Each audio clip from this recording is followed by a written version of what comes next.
Cuttack SCB medical college रु 5 जन दलाल को गिरफ्त करी कोर्ट चालान करिछि मंगलबाग थाना पुलिस।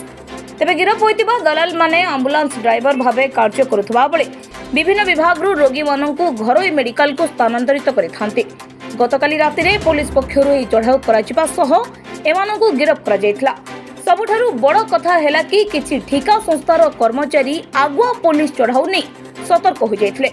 गिरफ्त दलाल मानक सह आउ कहार संपर्क रहिछि एनै पुलिस खोलताड़ करुथबा कथा कहिसंती जोन 2 एससीपी अमिताभ महापात्र।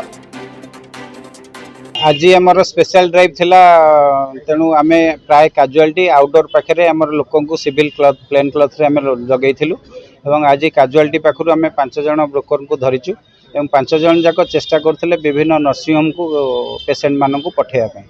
तेणु सही समय तांको धरा जायछि एवं धरा जिबा परे तांकोटु मध्य आउटडोर टिकेट जो पेशेंट को नबा पय चाहुथिले तांकर टिकेट एवं 2 जन को पाखरु किछ पैसा मध्य 1500 टंका जब्त कराइछि एवं तांको आज तांको विरुद्ध रे कार्यानुष्ठान करा जिवो एवं तांको कोर्ट चालान। ब्यूरो रिपोर्ट विप्लवी परिक्रमा।